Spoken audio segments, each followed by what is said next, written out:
ऐसा सौभाग्य शायद ही किसी के नसीब होता है जो आपके नसीब हुआ है, और इसलिए हमें ये गंवाना नहीं है।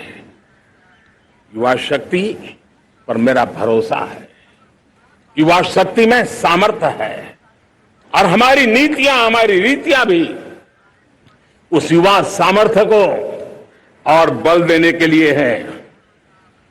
आज मेरे युवाओं ने दुनिया में पहले 3 स्टार्टअप इकोसिस्टम में भारत को स्थान दिला दिया है। विश्व के युवाओं को अचंभा हो रहा है भारत के इस सामर्थ्य को लेकर के, भारत की इस ताकत को देख करके। आज दुनिया टेक्नोलॉजी ड्रिवन है और आने वाला युग टेक्नोलॉजी से प्रभावित रहने वाला है, और तब टेक्नोलॉजी में भारत की जो टैलेंट है उसकी एक नई भूमिका रहने वाली है। साथियों, मैं पिछले दिनों G20 समिट में बाली गया था, और बाली में दुनिया के समृद्ध देश, दुनिया के विकसित देश भी, उनके मुखिया मुझे भारत की डिजिटल इंडिया की सफलता के लिए बारीकियों से जानने के लिए इच्छुक थे। हर कोई इसका सवाल पूछता था, और जब मैं उनको कहता था कि भारत ने जो कमाल किया है ना, वो दिल्ली, मुंबई, चेन्नई तक सीमित नहीं है। भारत ने जो कमाल कर रहा है, मेरे टियर 2, टियर 3 सिटी के युवा भी आज मेरे देश का भाग्य गढ़ रहे हैं, छोटे छोटे स्थान के मेरे नौजवान। और मैं आज बड़े विश्वास से कहता हूं, देश का ये जो सामर्थ्य नया नजर आ रहा है, और इसलिए मैं कहता हूं, हमारे छोटे शहर आकार और आबादी में छोटे हो सकते हैं। ये हमारे छोटे छोटे शहर, हमारे कस्बे आकार और आबादी में छोटे हो सकते हैं, लेकिन आशा और आकांक्षा, प्रयास और प्रभाव वो किसी से कम नहीं है। वो सामर्थ्य उनके अंदर है। नए ऐप्स, नए सॉल्यूशन, टेक्नोलॉजी डिवाइस। अब खेलों की दुनिया देखिए, कौन बच्चे हैं? झुग्गी झोंपड़ी से निकले हुए बच्चे आज खेलों की दुनिया में पराक्रम दिखा रहे हैं। छोटे छोटे गांव के, छोटे छोटे कस्बे के नौजवान, हमारी बेटे बेटियां आज कमाल दिखा रही है। अब देखिए, मेरे देश की 100 जितनी स्कूल ऐसी हैं जहां के बच्चे सैटेलाइट बना करके सैटेलाइट छोड़ने की तैयारियां कर रही है। आज हजारों टिंकरिंग लैब नए वैज्ञानिकों का गर्भाधान कर रही है। आज हजारों टिंकरिंग लैब लाखों बच्चों को साइंस और टेक्नोलॉजी के राह पर आगे बढ़ने के लिए प्रेरणा दे रही है। मैं मेरे देश के नौजवानों को कहना चाहता हूं, अवसरों की कमी नहीं है। आप जितने अवसर चाहेंगे, ये देश आसमान से भी ज्यादा अवसर आपने देने का सामर्थ्य रखता है। मैं आज लाल किले की प्राचीर से मेरे देश की माताओं, बहनों, मेरे देश की बेटियों को हृदय से अभिनंदन करना चाहता हूं। देश आज जब पहुंचा है, अब विशेष शक्ति जुड़ रही है मेरी माताओं बहनों के सामर्थ्य की। आज देश प्रगति की राह पर चल पड़ा है, तो मैं मेरे किसान भाई बहनों का भी अभिनंदन करना चाहता हूं। ये आप ही का पुरुषार्थ है, ये आप ही का परिश्रम है कि देश आज कृषि क्षेत्र में आगे बढ़ रहा है। मैं मेरे मजदूरों का, मेरे श्रमिकों का, मेरे प्रिय परिवारजन, ऐसे कोटि कोटि श्रमिकों को आज मैं नमन करता हूं, उनका अभिनंदन कर रहा हूं।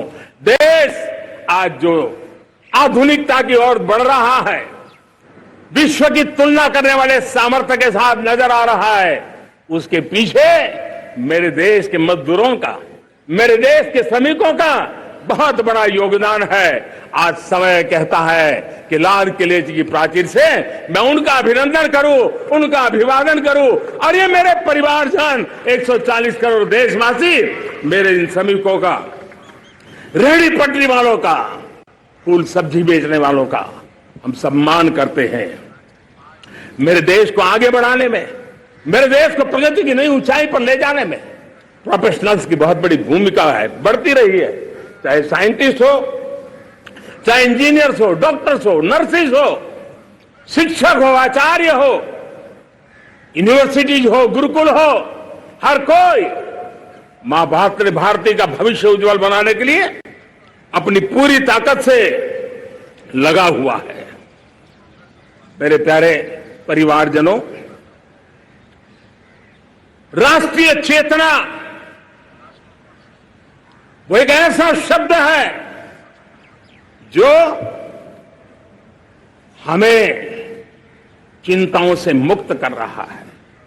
और आज वो राष्ट्रीय चेतना ये सिद्ध कर रही है कि भारत का सबसे बड़ा सामर्थ्य बना है भरोसा, भारत का सबसे बड़ा सामर्थ्य बना है विश्वास।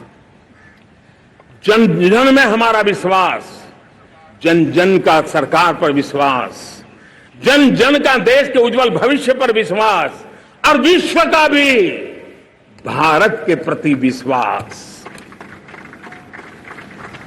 ये विश्वास हमारी नीतियों का है, हमारी रीति का है। भारत के उज्जवल भविष्य को जिस निर्धारित मजबूत कदमों से हम आगे बढ़ा रहे हैं उसका है।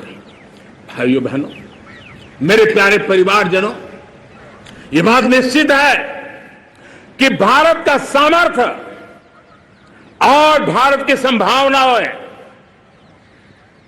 विश्वास की नई बुलंदियों को पार करने वाली है। और ये विश्वास की नई बुलंदियां नए सामर्थ्यों को लेकर के चलनी चाह रही है। आज देश में G20 समिट के मेहमान नवाजी का भारत को अवसर मिला है। अब पिछले एक साल से हिंदुस्तान के हर कोने में जिस प्रकार से G20 के अनेक ऐसे आयोजन हुए, अनेक कार्यक्रम हुए हैं, उसने देश के सामान्य मानवी के सामर्थ्य को विश्व को परिचित करा दिया है, भारत की विविधता का परिचय कराया है, भारत की डायवर्सिटी को दुनिया अचंभे से देख रही है। और उसके कारण भारत के तरफ आकर्षण बढ़ा है, भारत को जानने की, समझने की इच्छा देगी। उसी प्रकार से आप देखिए एक्सपोर्ट, आज भारत का एक्सपोर्ट के तेजी से बढ़ रहा है। और मैं कहना चाहता हूं, दुनिया के एक्सपर्ट्स इन सारे मानदंडों के आधार पर कह रहे हैं कि अब भारत रुकने वाला नहीं है। दुनिया की कोई भी रेटिंग एजेंसी होगी वो भारत का गौरव कर रही है। कोरोना काल के बाद दुनिया एक नए सिरे से सोचने लगी। और मैं विश्वास से देख रहा हूं कि जिस प्रकार से द्वितीय महायुद्ध के बाद, द्वितीय विश्व युद्ध के बाद दुनिया ने एक नया वर्ल्ड ऑर्डर आकार लिया था, मैं साफ साफ देख रहा हूं